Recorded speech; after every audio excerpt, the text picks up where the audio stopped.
Found an interesting property on Rightmove today that I wanted to take a look at to see if the numbers stacked up. So let's go and have a look. It's a quite large property. It's in the Sheffield area, and there's two things that attracted my attention.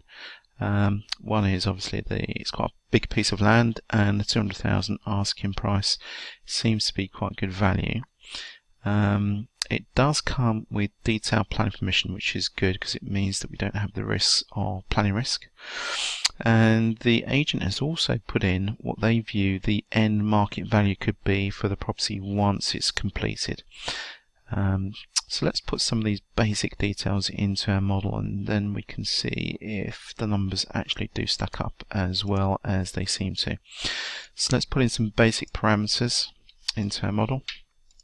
So let's change some of the default values, and this property is in Sheffield, so let's just change that. Okay, and we're looking at trying to find a postcode. Let's see if we can do a quick search for the postcode.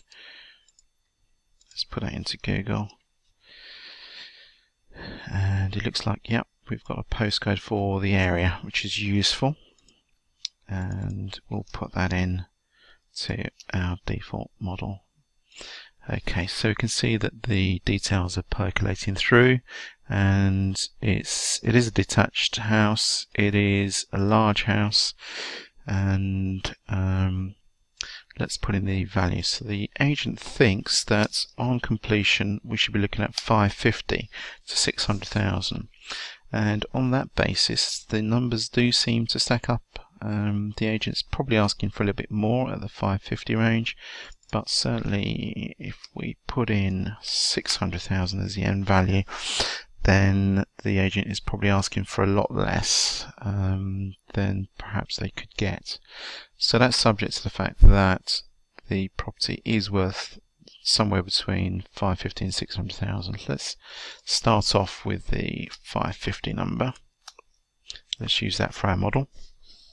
So our build costs coming out around 300,000, and our development profit or our equity is at 80,000 or 15%, which is really interesting. Let's see if we can find something in the area in terms of comparable prices for properties that have sold. And okay, which is interesting. So the highest that has been recorded is 360, and we're only talking about this time last year, so we're really going to be pushing the valuations in this area, so that's interesting.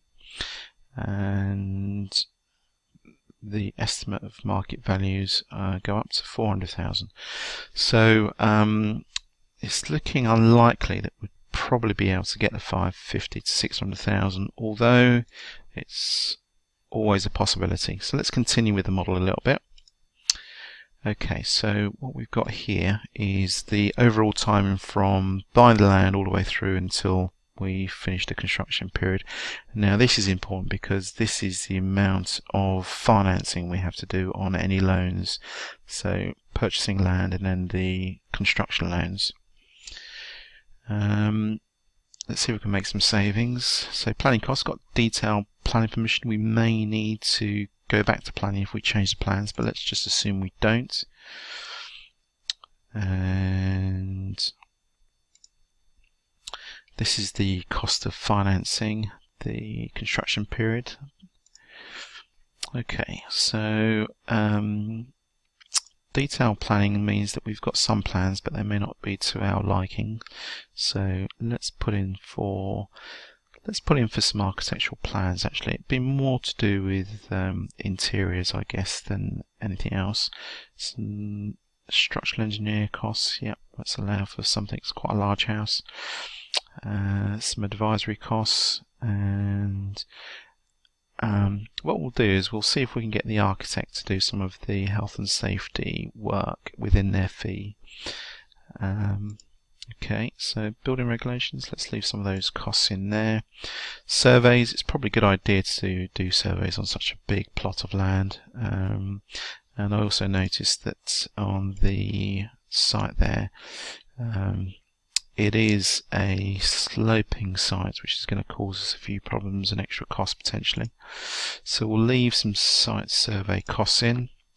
Okay, it is East Midlands, although some people think that, or say that Sheffield is in the Yorkshire area. So the adjustment factor for construction costs is about the same. Traditional brick and block, we may actually end up with some extra costs on the external works being stone, but at the moment £1,000, just under £1,000 a metre for the actual construction costs. It looks about developer's profit, so we're currently looking at about 15% return on risk. Let's say that actually 10%, because we do have planning permission. That's me putting in the wrong number, so 10%. Okay, so the numbers actually at this point actually stack up pretty well if we're happy with a 10% developer's profit or a 10% equity. We're not going to sell the property on completion, but if we did, that would impact our numbers quite a lot. We can see that we go below the 200,000 asking price, so that gives us room for negotiation. So we'll leave that as it is. And what else do we have? Land financing. We'll leave the land financing as is. This is the loan that we'd have to take out in order to acquire the land and hold it while we do the construction work. Land purchasing costs, we'll leave that as it is. Actually, let's allow for some legal fees in the land purchasing process. Yeah, let's leave that as it is. Some insurances for the land itself. Okay, this is a summary of our land value, and if we do say it's going to be 550,000, these are our costs that we'd incur, and so realistically we can afford to pay around £190,000. So definitely worth looking at this project. This is a summary of some of the costs that we'd probably incur, and this is where we could potentially tweak the costs a bit more and potentially take out things like some contingencies, but then we'd also add back some things like increased construction costs. So all these things will swing in roundabouts, so we're going to leave it as it is actually. It's probably worthwhile looking at this property in more detail. I think we will do that. So let's leave that there for now.